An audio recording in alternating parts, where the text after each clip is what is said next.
Mary E. once wrote that friends are flowers in the garden of life. It was 1966 when I first met Myrtle whilst visiting Centerville Seventh-day Adventist Church. This was the first time that I had ever been in an SDA church. I was introduced to her by my high school sweetheart, Lawrence, who 2 years later became my husband.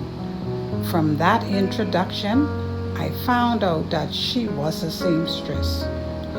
We immediately connected on the common ground that we were both divas of the day. We knew early on that we were so much alike. Every day was not the same in the garden of life. Some days the sun shone brightly. Other days the cares of life would toss us around like a whirling wind. But our friendship remained constant. We made David and Jonathan's friendship look like a joke. Our connection was so strong that it was almost like we had sprouted from the same seed. Myrtle was my sister.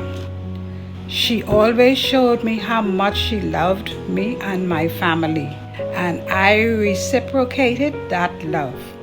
This friendship bloomed so much that whenever I had to travel with Lawrence to Miami for medical attention, she would not let us go alone.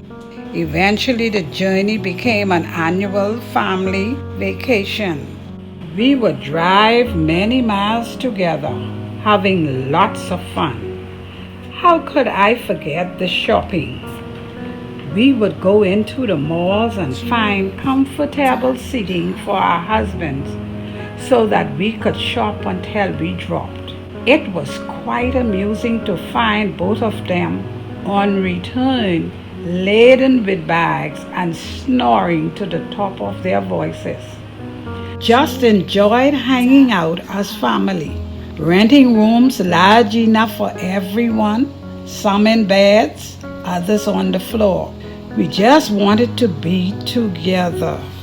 I also remember the nights everyone afraid to sleep because they would wake up to a mound of toothpaste across the mouths, or for those who thought that the cover over the head would save them.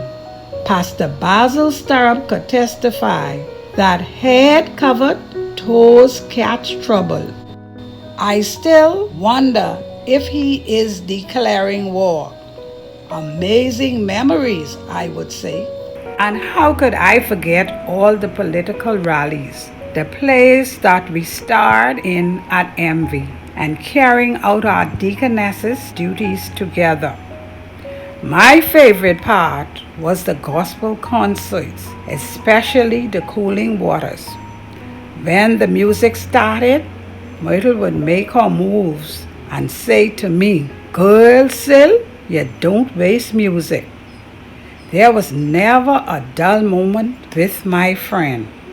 Our friendship was such that we sought each other's opinion on everything. Back in 1992, when Hurricane Andrew was threatening, Myrtle came to our house looking so concerned. She said to me, "I come for you and your family. I am taking you all to my house. And if my house blows down, we will all be together." She treated us with royalty. She did not release us until she was sure it was safe for us to go back home. Our last trip together was in 2016. I had no idea that it would be the last time we would travel together. I saw my friend's health steadily declining, that beautiful flower slowly fading.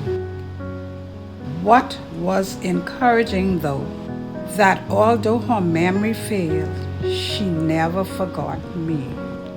She didn't have to see my face, but once she heard my voice, she knew it was Syl. We would sit and talk about the old days and how we couldn't wait to get to the States again. Once we laughed about the time when we were on our way to the airport for one of our trips. As we passed Lakeview Cemetery, she said to me, "When I die, make sure they bury me there. So when I want to travel, I wouldn't have far to go." It pained my heart so much to see her that way. I now know more than ever that I must trust the Master Gardener, the one who cares and understands all things. My life will never be the same again.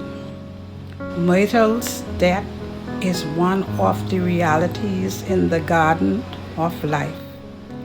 It's a sad reality, one which I hate to face, but I go on with thanksgiving for the many wonderful years we shared together. We will meet again, Myrtle, in heaven where we will never part again. Love you even in death, my best friend forever, Syl.